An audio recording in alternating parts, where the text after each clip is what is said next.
What's up, everybody? Welcome back to another episode of the Pack-A-Day Podcast. I'm your host, Andy Herman. You can follow me on Twitter at Andy Herman NFL. Thanks so much for being here today. I'm super pumped because we are going to be talking about one of my favorite prospects in this year's draft, and that is Paris Johnson Jr., the offensive tackle out of The Ohio State University. Man, I love this kid. It'll be very interesting to go over what type of value he would have to Green Bay and if he would be a fit. We'll get to all of that, but let's start, as we have with all of these videos and as we will with all of these videos, with the basics. As mentioned, Johnson is an offensive tackle out of Ohio State, 6'6", 313 pounds, a junior this past year. 21 years old. He will be 22 in July, so 22 in his first season in the NFL. Solid age, no issues there. He does not qualify for the relative athletic score, or RAS scores. He did not complete all of his testing at the combine. He did do some things. He did a 902 on the broad jump, which tests in the 87th percentile. He put up 29 bench reps, which is in the 89th percentile. Was in the 77th percentile for height, the 64th percentile for weight. And the expectation is that had he tested, whether it had been the agility drills, the 40-yard dash, any of it, the on-field, he would have tested very, very well in all likelihood. You watch his tape and you have zero concerns whatsoever about his athleticism. He is a phenomenal athlete. So this would have been one of those don't check the box twice sort of things on tape. What is one of his best attributes? His athleticism. So of course he would have tested well. You don't give him extra credit. We already knew he was an incredible athlete. So in this case, him not doing a ton of testing isn't actually going to hurt him all that much because the tape does the talking for Paris Johnson. As far as stats, there's less stats available for an offensive lineman, but we will use some PFF stats here. He had 925 pass block snaps in his career, only 4 penalties in those snaps, had 3 sacks allowed, 1 hit, 26 hurries, and 30 total pressures allowed. So 925 pass block snaps, only 30 total pressures allowed. So overall, during his time at Ohio State, at a couple different positions, at left tackle and right guard, he held up very well in pass protection. Per PFF, in 2020, he had a 79.7 grade on only 26 snaps, so barely played at all in 2020. In 2021, a 79.1 grade on 768 snaps, playing and starting at right guard. And then in 2022, an 83.0 grade on 827 snaps, playing and starting at left tackle. 1,621 total snaps in his college career at Ohio State. Those are sort of the basics. We'll go over now all of the positives, all of the negatives, and all of the key takeaways from Paris Johnson Jr. and what you can expect from him in the NFL and if he would become a Green Bay Packer. So let's start right away with the positives. And the first thing is that he is absolutely everything that you need for him to be a long-term left tackle in the NFL. And as you know, long-term left tackles do not grow on trees. Green Bay's been pretty lucky at that position, going back to Ken Rutgers. You had Chad Clifton at that spot. You've had David Bakhtiari. There's been some gaps specifically between Rutgers and Clifton in there. But overall, this is a position that has gone incredibly well for Green Bay for a long period of time. So it might feel like this is a position that's grown on trees a little bit, but it usually is not the case. And he has everything to be a long-term starter at that position. Great height, great size, great weight, great athleticism. He moves extremely well. He, as evidenced by his bench press, he already has enough functional strength. There's a lot to like about Paris Johnson. And I mention this all the time in my scouting videos, but at its barest, most simplest terms, sometimes you just want to go back to the playground, line everyone up and say, all right, go pick teams. And if you're looking at all of the draft picks, all 300 plus players that are in the draft, and you lined them all up against the fence, Paris Johnson is going to get selected pretty darn quickly for his size, his physique, and what you think he'd probably be able to help you with. Whether it was a boxing match, a football game, a basketball game, you're probably looking at Paris Johnson and being like, you know what? Whatever it is we're playing, we can win with Paris Johnson in some capacity. He's going to be one of the first people picked on the playground off the fence just looking at the guy. I love his footwork. I love his movement skills. He can easily pull. He can easily get to the second level. He can easily get to the defender before the defender gets to him. So many times the battle in the trenches is who strikes first. And he's got great quickness, great agility. He can get to his spot. And if you want to talk about fit, we'll talk about this more in a moment. But for a zone blocking scheme, he can get to his spot, seal the edge if he needs to. His movement skills are fantastic, and especially being able to get to the second level, latch onto linebackers. He is going to excel with his movement skills. And I love overall his agility as well. Like I said, he didn't do the testing, but it doesn't matter if he's moving laterally, if he's moving straight ahead. He just moves incredibly well for the left tackle position. He flashes enough power and some finishing ability. This is not a mauler, and we'll talk about that in just a moment as well. This is not, I know he had the great bench press numbers, but we're going to talk about some of his lack of overall physical strength in just a moment. But if you watch him play, he plays with an intensity. He wants to finish plays. He looks for work, and you will see him get some people to the ground from time to time. So I wouldn't label him as he's not like a power player. He's not going to be your mauling 330 pound, lift guys up, throw them to the ground sort of thing. That's not who he is. But I would certainly not label him a finesse player either. And so many times you can get offensive linemen who have those great movement skills, who are playing in his own blocking scheme. And you look at him and you're like, all right, it's great that they have all the agility and the speed and the ability to get to the second level, but can the guy finish a block from time to time? Can he actually take a defensive lineman and push him back 3, 4, 5 yards? Sometimes those finesse offensive linemen, those, zone blocking offensive linemen don't have that ability to do that. We have seen some of that on tape. And like I said, while he is a more finesse player overall, I wouldn't label him as a finesse player. He has a little bit of spit and vinegar to his game, enough that makes you confident that he's not going to be a pushover. He is going to be able to be a bit more physical. And while he may never be a mauler, he has enough physicality to his game where I'm not going to label him soft or anything like that.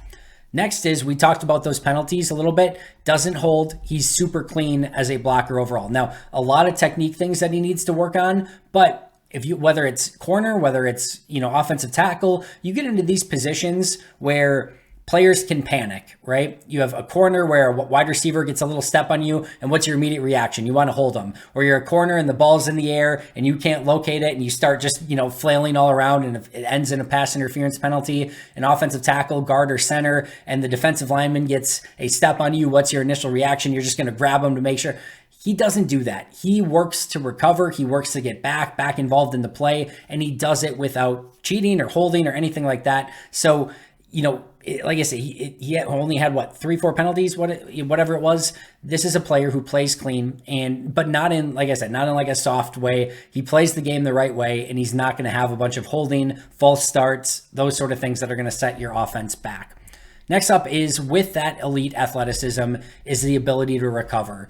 On the rare occasion where he actually gets beat, usually on the inside, usually on some sort of counter move, he has an innate ability to just work his way back in the play. And that is intensity, that is desire, that is competitiveness, and that is also just pure raw athleticism. He has that crazy ability. David Bakhtiari has this too, where a guy will get inside and somehow he works his way back into the play, doesn't allow a sack, and still is able to make sure that his quarterback stays protected. That is a rare trait that very few offensive linemen possess, where if you're beat, you still have a chance to actually win the rep.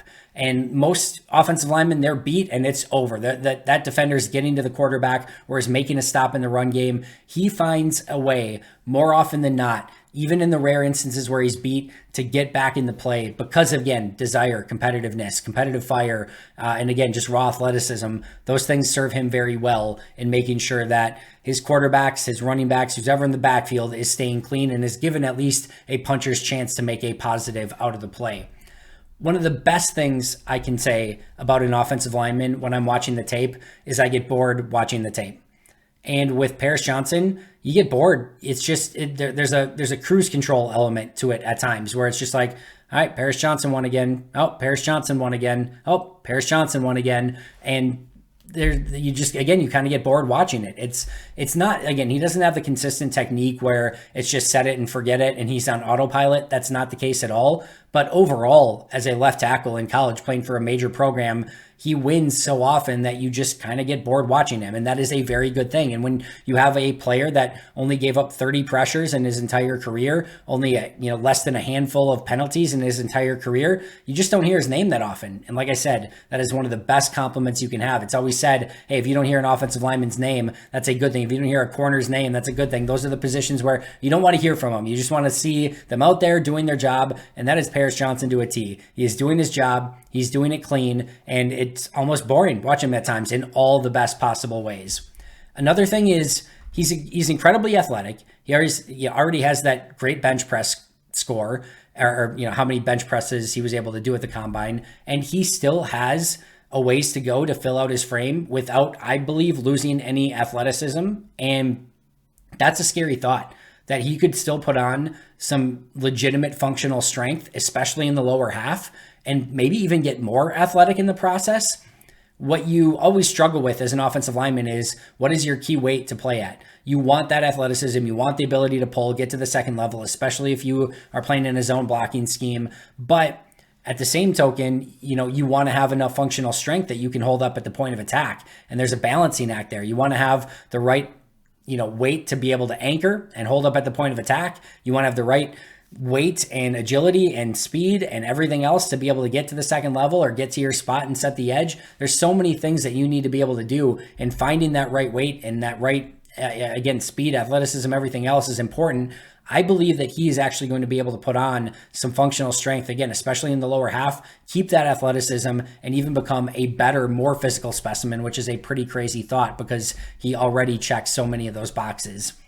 I can't speak to this myself. Well, one of them I can, but he has football IQ, and apparently he has very high football character as well. On the field, you can see the football IQ. You can see him care about the game. Again, the lack of penalties is a great sign on this. You can see his intensity. You can see his desire, and you can just see how he picks up blitzes. You can see how he diagnoses things. His football IQ on tape is very, very good. And according to those who have been involved in the process, he apparently has impeccable football character as well, which is always a huge positive and something that the Packers tend to look for. Now, as far as versatility, I believe that Paris Johnson all day, every day is a left tackle. That being said, he did start just a year ago, not this past season, but the year before that, at right guard at Ohio State for the entirety of the season. And I do think that there is the potential that he could play left tackle, left guard, or right tackle. I do think he potentially has for position versatility. Like I said, I think he's a left tackle all day, every day. I think if you play him at anything other than left tackle, you're kind of wasting him in some regard. But we know how Green Bay values versatility. We know that they want to be able to play different players in different spots depending on who's on the roster. And when you have a David Bakhtiari at left tackle already, more on this in just a moment, but it's going to be important that he potentially could play other positions if he's going to want to see the field at least this upcoming season and maybe for the foreseeable future, depending on how long Bakhtiari stays with the team. So that ability to play some other positions, the fact that he has started at right guard, I think is very, very important, specifically for the Packers with what they have at left tackle on the roster right now. As mentioned, he has great effort, never gives up on the play. You see that consistently. He was the top tackle recruit coming out of high school. So sometimes you get these flash in the pan players and they have one good year and you're not sure. Like, this guy has been one of the top prospects throughout his entire career. When he was in high school, when he's in college, and now going into the NFL, he continues to be well thought of. He continues to produce. He continues to look the part, play the part, and he continues, most importantly, to get better at his position. And then last but not least, we talked about the athleticism, but he also has great balance and coordination. You rarely see him on the ground. That also is a huge factor in him getting back in plays when he actually is beat, is that balance factor. You don't see him thrown off guard too often. He just plays, like you say, he's just a natural. He looks the part. He looks like he's supposed to be an NFL left tackle. And again, that's one of the highest pieces of praise that you can give somebody, is that they look the part to play the position. There's no panic. There's no holds. There's no he gets gets back in the play, he shows great effort, high football character, high football IQ. Match that with 6'6", 300 plus pounds with great athleticism. You are talking about the total package at left tackle. Now, that being said, as always, there are some negatives as well. The first one is that his technique just is not totally there yet, which is understandable. There are very few offensive linemen that go from college to the NFL and you're just like, oh, yeah, this guy's technically sound. Don't have to worry about him anymore. We can just, we don't even need to coach that guy. It's going to come. And I think the big tell here is that he continues to get better with his technique. But his hand usage will be all over the place. There are times where he will use independent hands very well. There are other times where he's using both of his hands and stabbing and getting a little bit out of control and ahead of himself. And he needs to just stay a little bit back more, a little bit more on point, not get over aggressive. He'll get a little bit bendy at times. His footwork will get a little bit all over the place. Again, the big thing is he gets over aggressive. There's just some things where he can play with a bit more calm, with a bit more ease, use independent hands, not get so aggressive. And once he really settles into the position, and I think the big thing to remember here is he's only played in college 1 year at left tackle. So 1 year at left tackle, he made that transition. We've heard over and over. I don't care how many times have we heard it. Going from right side to left side or left side to right side is very difficult. And he's not just going from right side to left side. He's going from right guard to left tackle from 2021 to 2022. So a pretty significant adjustment. And yet you still saw him continue to get better, make the transition cleanly, and get better game after game and improve himself to the point where you could see the technique work was paying off towards the end of the year. As mentioned earlier, he is not a mauler. He will flash some power from time to time, and again, evidenced by his bench press. However, he does need to add functional strength, and most importantly, he needs to add that functional strength from the base down, from the waist down. And I think if he can add a bit more, lower body strength, I think you're going to see him anchor better. I think you're going to see him be able to finish blocks better. I think you're going to be able to see him latch on and just, again, stay anchored and actually be able to move players, but not get moved himself, not get bull rush back. I think you're going to see a huge improvement from him when he gets that lower body strength figured out. He's already winning because of athleticism, upper body strength, and because, again, he's a natural playing the position. But man, if he has all of that and he's already winning, but his technique work and his lower body strength are probably both still going to get better, they're negatives now. They're things that he needs to work on. But man, if they get there, you're talking about a complete prospect at left tackle. You will see him get a little bit bendy from time to time. That is always a red flag. You never want to see anyone get bendy at the offensive tackle position. Now, it's not enough that I have a major concern, but so long story short, you want to stay on balance, right? You want to bend at the knees. You want to get low in your stance. You want to be able to anchor well. And you just think, if you're bending over at the waist, only bad things are going to happen. You're going to get overextended. They're going to be able to pull you, do a little bit of a push-pull move. Again, you're going to get off balance. They're going to be, you don't have eyes on what's going on. Like getting bendy, whether you're run blocking or pass, it doesn't matter. It can be a huge negative. And a lot of times people who struggle with being bendy and bending at the waist, it's a really hard thing to correct. I don't see it enough where it's a major concern, but it's at least worth noting and something that you want to make sure it doesn't continue and you nip it in the bud as much as possible because, again, usually nothing good happens when you become a bit more of a waist bender. And I think the biggest thing for him is that it just doesn't become more of a habit. If it happens where it's happening right now, you're not losing any sleep over it. It's a couple times here and there, not a big deal. You're going to get away with it from time to time. So it's not the worst thing in the world where he's at right now, but as long as it doesn't get any worse, you're fine. If it gets worse, then it becomes a much bigger red flag. Again, he needs to add that functional strength, which we talked about. Plays too high, and it will allow him to get bull rush from time to time. Bakhtiari struggles with this, not necessarily because he plays too high, but just lacking a little bit of that lower body strength and anchor where you'll see him get pushed back into the quarterback. You'll see that from time to time with Paris Johnson as well. His is more due to him playing a little bit too high, not bending quite so much, not having that anchor and that functional lower body strength. He gets that down and he can anchor better. That's going to limit those bull rushes and him getting walked back into the quarterback. Hands are inconsistent, as we mentioned earlier. You want to see him use independent hands, be able to get one hand on and still react with the other hand. If this one gets swiped away, you still have one more to put on him. So when we talk about two-hand usage or independent hands, you lunge with two hands and he wipes your hands away, you're screwed. You're done. Or if anything happens, you lunge and you don't get hands on him, you're done. You're screwed. But if you go for one hand, maybe he slaps that one away, right? All right, now I got the other one. All right. Or I lunge with one and I miss. All right, I still have the other one. So before, a lot of times it was, you wanted to see offensive tackles or offensive linemen. They used to be coached, where you wanted to get two hands on them and have that big strike and really kind of push them backwards and have those violent hands at the point of attack. And you get two hands on them right away, it's over. And that's a lot of times how it was coached. And now it's more of that independent hand. Can I get one, clean strike on them? And again, the reason being is if you go with two and you miss or they get swiped away, you're just in no man's land. Your balance is off. They're going to be by you. So you want to see him just use that independent hand usage just a little bit more. And just his strike point, making sure he's getting inside and not just kind of all over the place willy-nilly. It's just his overall hand usage needs to be a little bit better. And last but not least, his recovery is great, but he can get beat inside a bit too often. That's where he ends up being susceptible. Usually if guys are coming around the edge with the speed, he's just going to run them right around the arc, and it's not going to end up being much. But sometimes you can get a little bit overcommitted that way. Like I said, a little over-aggressive, and then players can come inside, make that move, get to the quarterback. And again, even then, more often than not, you're seeing him recover and get back involved in the play. But I do think he can get beat a little bit too easily inside from time to time, and that's something that he's going to have to continue to work on as well. So those are the negatives.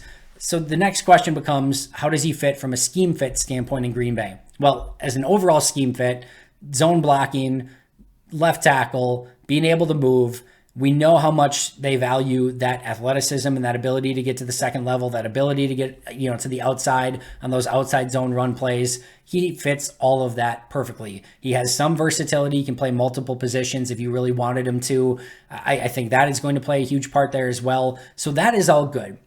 That being said, I think the big question mark here, outside of is he actually going to make it to pick number 15 or even 13 if Green Bay would swap with New York 15 for 13 or something like that. I think the big question is, as I mentioned, I think he's a left tackle all day, every day. I don't think he's a right tackle. I don't think he's a left guard. I don't think he's a right guard. Can he play some of those for a season or in a pinch? Some things like that? Yes. But I do believe ultimately you really want him as a left tackle. His value is at left tackle. And of course, you have David Bakhtiari there. You also have Yosh Nijman on the roster. You've got Zach Tom on the roster. Elgton Jenkins can kick to left tackle. You've got a lot of left tackle options on your roster. You've got a decent amount of right tackle options on your roster too. Now, getting good offensive linemen is always a good thing. And when you have David Bakhtiari with the injury history that he has, there's always cause for concern and always some pause that, hey, maybe he's going to miss some games, and having a Paris Johnson in his rookie year fill in for those 4 or 5 games that Bakhtiari might miss isn't the worst thing in the world. In the meantime, he can cross-train at some other positions. Maybe he starts at right tackle. Maybe he, challenges for one of those guard positions. Who knows? There's some options there. Maybe you play Bakhtiari at left tackle, Paris Johnson at left guard, Elgton Jenkins at center, Jon Runyan Jr. at right guard, and then Nijman and Zach Tom battle it out at right tackle. That's certainly within the realm of possibility. You could also look, I don't think it's going to happen. I wouldn't necessarily suggest it happening, but after June 1st, you could call around and see if anyone's interested in David Bakhtiari. That's not out of the realm of possibility for somebody that's been oft injured, somebody who has a pretty big contract, and somebody who may, even if he plays this year, be gone next year based on his contract. That could be something that you explore if you get a Paris Johnson, but that is going to be the tough selling point is, all right, do you want to move him off of left tackle? If the answer is yes, you're probably fine. If the answer is no, then things get a little bit more convoluted at that offensive line position. You could just, again, move him to right tackle too. Maybe somebody signs Yosh to his restricted free agent tender. Maybe you get a second-round pick for him. I don't see that happening, but there's a lot that could happen between now and then. But that's going to be a big question for Green Bay is if they would want to invest that pick right now, knowing that he's a left tackle. And as of right now, David Bakhtiari is sort of holding up that spot. That's the big thing. As far as what his ceiling is, this is going to maybe sound a little bit odd. Christian Darrisaw is not the same type of player as Paris Johnson at all. They're not like that dissimilar, but I don't exactly see them as eye to eye. I don't think if you're like, oh, when I watch Paris Johnson play, I see Christian Darrisaw. That's not what I'm saying here. But I do think that their ceilings are similar. Like it's the same type of like upside. And Christian Darrisaw has been fantastic. I think you are getting the potential to have a very similar outcome as what Christian Darrisaw has been in Minnesota. I think he can even be a little bit better than Darrisaw. In fact, if you were to ask me, they're probably very similar graded for me. Darrisaw when he came out to Paris Johnson when, obviously now he's coming out in this draft. But I think that's the sort of upside. And Darrisaw is really coming into his own, and I think he's going to be one of the top left tackles for the foreseeable future in Minnesota. I think Paris Johnson can be that with whatever team he ends up with. His floor, where, his downside, I think is Yosh Nijman. I think at worst case, and I'm talking like good Yosh Nijman, I think his worst case is a swing tackle that can play left or right, start for you, and be sound. Like you don't have to change your game plan around. Yosh is probably ready to be a starter for some team right now, even if that could easily be Green Bay as well. And, could start 16 games. And maybe he's not the guy that is like winning you games, but you can go out there, trust him, and you're not going to get beat because he's out there at tackle. So I think that's his floor as a player. His comp somewhere maybe between a Jawaan Taylor and a Christian Darrisaw. I think that's probably somewhere where this is coming out. What would he give you if he was brought to Green Bay? I think he would give you a long-term left tackle. I think he would give you depth along the offensive line. And quite frankly, I just think he gives you a really good offensive lineman that does give you some David Bakhtiari insurance if all of a sudden that knee just doesn't hold up, has some sort of setback, whatever it may be. And even if Bakhtiari holds up and plays every single game this year, the Bakhtiari era is coming to an end sooner rather than later. This gives you a long-term prospect at left tackle. Is there value at pick 15? Yes, there very much is. The issue is he might be gone by 15. The other thing I would say is I think there's a really good chance that if he is available at 15, if he does get to 15, there's a very good chance that he's just ultimately the best player on Green Bay's board at that point. They value premium positions. They value great athletes. Going to be 22 only in July. Like this is a Green Bay type of prospect all day, every day. And would not shock me if he made it to 15 if Green Bay made this pick. So I think they would take him at 15. They would have to weigh out the value of what position they think he can play in the, right now until Bakhtiari vacates that spot at some point. And like I said, I think it's very possible that if he's there at 15, he's the highest graded player on their board. Now, will he be there at 15? I would lean no. I think he probably gets taken before that. Maybe if there is a swap between 15 and 13, is there a more likely chance that he gets to 13? Obviously. But I think that's going to be the big thing. But I've seen some people have him graded more in like the 18 to 20 range. I've seen some have him in the like 7 to 8 range. I think he's a top 10 player in this draft. Wouldn't shock me if he got to pick 15. Like I said, if he's there, it would not surprise me at all if Green Bay pounced on Paris Johnson and made him their newest offensive tackle in Green Bay. And personally, I would beyond love that pick as one of my favorite players in this draft. That is going to do it for me today. Really appreciate you guys watching, listening, etc. I will see you guys right back here tomorrow. But until next time, and as always, go Pack Go.